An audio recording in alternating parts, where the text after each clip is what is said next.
ভাগো।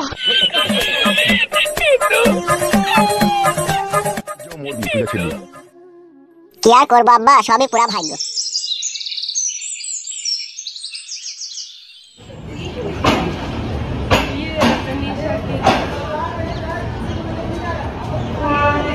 আব্বা গো, এই ট্রেনটাই যাবো নাকি আব্বা? হ্যাঁ হ্যাঁ, এই ট্রেনটাতেই যাবো। এসো আব্বা, ট্রেন দাঁড়িয়ে পড়েছে, এসো। হ্যাঁ হ্যাঁ, চল চল।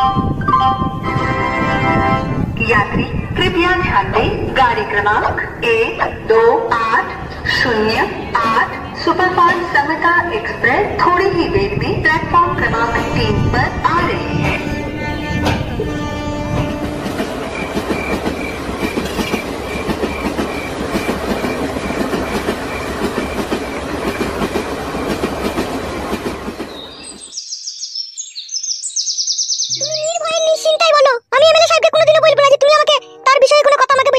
দেখো বৌদি, তোমাকে আমি বিশ্বাস করি এমএলএ সাহেবের সব কথাই বলবো, আর তুমি যদি এমএলএ সাহেবকে বলে দাও তাহলে কিন্তু আমি বিশাল ফাঁসা ফেঁসে যাবো।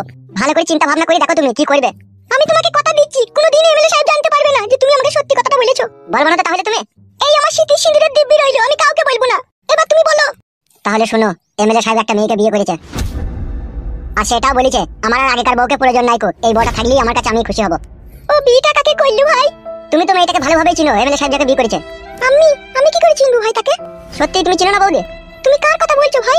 আরে যে বিয়েওয়ালা মেয়েটা আর যে ছেলেটা তোমাদের বাড়িতে থাকতো না, সেই মেয়েটাকেই তো বিয়ে করেছে। তাই নাকি? ওই ফালতু নাকি বলে তারই বউকে নাকি? হ্যাঁ গো বৌদি, সে ফালতুর বউকেই তো বড় ভাই বিয়ে করেছে। বিয়ে বিয়ে তার আমি জনম জনমকার মতো ঘুচিয়ে দেবো। আমার নাম হচ্ছে পাতান বেগম। আমি বেঁচে থাকতে সে অন্য কোনো মেয়ের সাথে সহবাস করবে তা আমি কখনো কোনোদিনও হইতে দেবো না। এখন আছে কথা তারা? বৌদি তুমি এত উত্তেজিত হয়েছো কেন এখন থেকে? উত্তেজিত না হয়ে কি কোনো আর উপায় আছে বলো? উপায় আছে, অনেক উপায় আছে, সবুরে মেওয়া ফলে। এটা কেন বুঝো না তুমি? আমি আর সহ্য করতে পারছি না, ও কাদা কুকুর বেটা আমি থাকতো কেন ও বিয়ে করলো? এইভাবে হরাম দুরুম করে প্রতিশোধ লিয়া যায় না, আর এইভাবে মেয়েটাকে তুমি খেলাইতেও পারবে না, যেহেতু কোর্টে রেজিস্ট্রি করে বিয়ে করলি এমএলএ সাহেব। ও কোন কোর্টে লিখে ওকে রেজিস্ট্রি করে বিয়ে করলো? ওই বোলপুর শিউড়ি বলে না, ওই শিউড়ি থানাতেই। থানাতে বিয়েটা করেছে? থানাতে কেন গো, বোলপুর কোর্টে করেছে, থানার পাশে যে কোর্ট আছে সেই কোর্টে। কেন বিয়েটা এমনি পুরোহিত দেখে বিয়েটা করলো না কেন? হ্যাঁ বৌদি তুমি আর কি বুঝবা বলো, মেয়েটা হচ্ছে বিশাল শিয়ানা, ও দেখলে পুরোহিত দেখে যদি বিয়ে করি, ভবিষ্যতে যদি এমএলএ সাহেব আমাকে খেদিয়ে দিতে চায় তাহলে আমি কিছুই করতে পারবো না। সেই জন্য কোর্টে লিখে এমএলএ সাহেবকে বিয়েটা করলো, যাতে এমএলএ সাহেব খেদিয়ে দিলে মেয়েটার কাছে ডকুমেন্টস থাকবে, সে থানাতে কেস করতে গেলে কেস লেগে যাবে। তাই নাকি? তাহলে সে জাতা চ্যাংড়া লাসানি লয়। জাতা চ্যাংড়া লাসানি হলে তো পুরোহিত দেখে যেমন তেমন করে বিয়ে করলি তো। ও মেয়েটা হচ্ছে 7 ডেমনের 1 ডেমন, যাকে বলা হয় পাকা চ্যাংড়া লাসানি।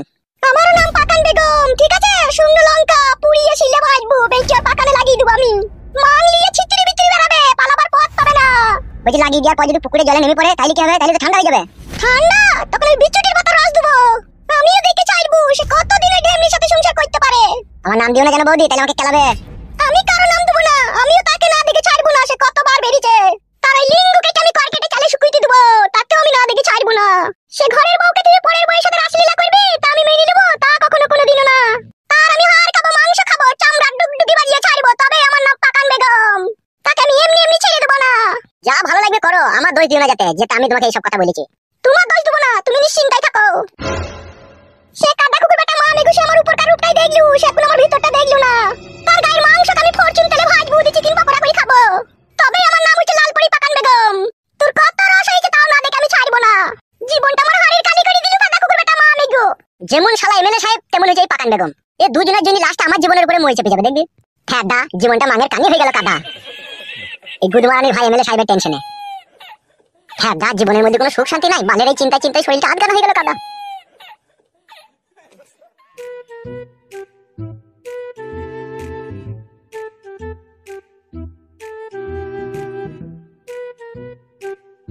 আরে বড়া কে রে বড়া দুটো? আরে সর্বনাশ, ফুটু ফুটু শালা বাড়ি চলে এসে। তাহলে তো এমএলএ সাহেবকে খবরটা দিতে হবে না, তাতে যাই বাড়ি বলে দিগা, বলবো ফুটু বাড়ি চলে এসে।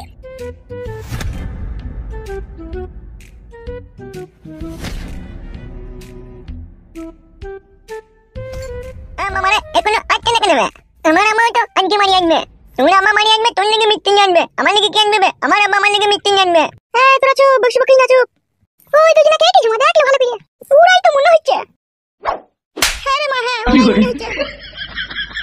মা আমি দেখলাম আম্মাই আইতে। হ্যাঁ হ্যাঁ ঠিক ওরাই মনে হচ্ছে। হ্যাঁ হ্যাঁ হ্যাঁ ওরাই। হ্যাঁ হ্যাঁ হ্যাঁ দাঁড়াই আইতে। ফুটুরে ওই দেখ দেখ। কি দেখ বাবা? ওই দেখ কারা আমাদের জন্য অপেক্ষা করছে, দেখ। দেখতে পেয়েছিস? হ্যাঁ বা দেখতে পেয়েছি, ওই তো সে আমার পুটকি বাঁকা ছেলেটা। হ্যাঁ হ্যাঁ ঠিকই দেখেছিস। ছেলেটা আমার অনেকটা বড় হয়ে গেছে তো মনে হচ্ছে আব্বা। হ্যাঁ তা হবে না, কতদিন দেখিসনি তুই।